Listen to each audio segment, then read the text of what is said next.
Allah Azza wa Jalla menyebutkan di dalam Al-Quranul Karim di surat Fatir ayat 32 bahwasanya manusia itu terbagi menjadi tiga. Orang-orang yang beriman itu terbagi menjadi tiga. Tiga tingkatan. Kita masuk yang mana? Kalau dalam urusan dunia kita berjuang untuk selalu menjadi yang pertama. Bahkan ketika ada promosi jabatan, semua berharap dia termasuk yang dipromosikan. Tapi untuk promosi penghuni surga Al-Firdaus, kita kadang-kala mundur. Karena kita tahu kayaknya nggak mungkin. Tidak ada yang tidak mungkin. Allah Azza wa Jal ala kulli syai'in qadir. Maha kuasa atas segala sesuatu. Berapa banyak orang-orang yang dahulunya penjahat, pelaku dosa, kemudian mereka menjadi orang yang terbaik dalam agama Allah ini. Kita tahu bagaimana Umar bin Khattab radhiyallahu anhu. Kita tahu bagaimana Khalid bin Walid radhiyallahu ta'ala anhu. Kita tahu banyak sahabat yang dahulunya adalah penyembah berhala, pelaku kesyirikan, bahkan menjadi orang yang sangat getol membela kezaliman. Kemudian mereka dapat berubah untuk jadi lebih baik. Coba kita baca di surat Fatir ayat 32.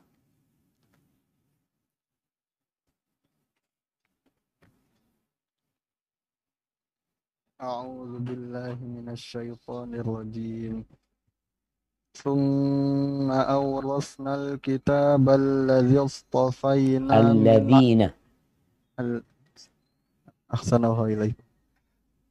ثم أورثنا الكتاب الذين اصطفينا من عبادنا فمنهم ظالم لنفسه ومنهم مقتصد ومنهم سابق بالخيرات بإذن الله ذلك هو الفضل الكبير. Kemudian kitab itu kami wariskan pada orang-orang yang kami pilih di antara hamba-hamba kami. Lalu di antara mereka ada yang menzolimi diri sendiri, ada yang pertengahan, dan ada pula yang lebih dahulu berbuat kebaikan dengan izin Allah. Yang demikian itu adalah karunia yang besar. Barakallahu fikum. Ini kondisi umat Islam. Allah sebutkan yang pertama, faminhum zalimun li nafsihi. Di antara mereka ada yang menzalimi diri mereka dengan berbuat kemaksiatan yang levelnya di bawah kekufuran. Dia masih muslim. Dia belum keluar dari Islam. Tapi dia diancam dengan neraka atas dosa-dosa yang dia kerjakan. Namun tetap muslim. Itu kondisi yang pertama. Yang kedua, waminhum muqtasid. Di antara mereka ada orang-orang yang mencukupkan diri dengan yang wajib-wajib saja. Meninggalkan yang haram. Ini kondisi kedua. Yang wajib dikerjakan semuanya. Yang haram dia tinggalkan semua. Sunnah enggak. Kalau bicara puasa, ya dia hanya puasa di bulan Ramadan. Kalau bicara kewajiban harta, dia hanya mengeluarkan zakat saja. Dan dia tidak melakukan yang haram sama sekali. Ini namanya muqtasid. Yang ketiga, waminhum sabiqun bil khairat. Tapi di antara mereka ada yang berlomba-lomba dalam kebaikan. Jadi ada yang diancam neraka, ada yang jadi ashabul yamin, ada yang muqarrabun.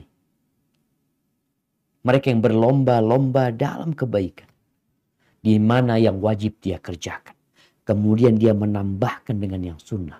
Yang haram dia tinggalkan. Yang makruh juga ditinggalkan. Itu orang-orang yang berlomba-lomba dalam kebaikan. Kita termasuk yang mana sekarang? Kita Kayaknya kebanyakan kita itu masuk yang pertama. Yang menzalimin diri mereka sendiri. Masih banyak dosa yang dikerjakan. Mungkin sebagian kecil sudah mulai berpindah. Udah masuk muktasid. Ini kadangkala sering kita sampaikan kalau orang mau menikah, pasangan hidupmu tuh paling tidak muktasid. Melaksanakan yang wajib, meninggalkan yang haram. Ini standar minimal. Melakukan yang wajib, meninggalkan yang haram. Kalau bisa, dapat yang paling tinggi. Sabiqun bil khairat, yang berlomba-lomba dalam kebaikan.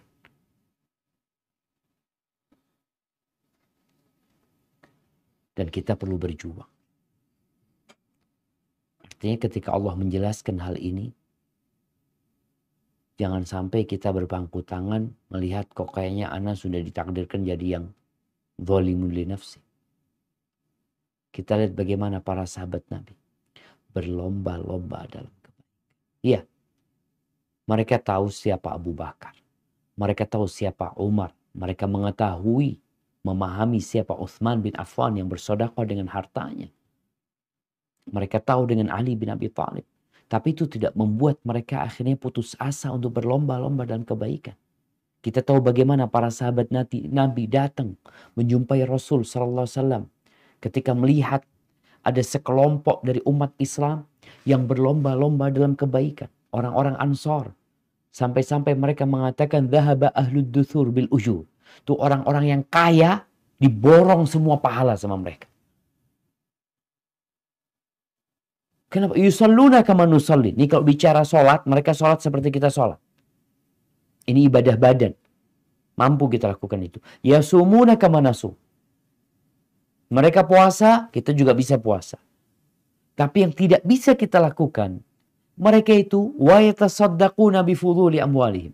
Mereka bisa sodako dengan kelebihan harta mereka. Ini kita nggak mampu, kita nggak punya uang. Mau makan itu susah. Gimana mau sodako?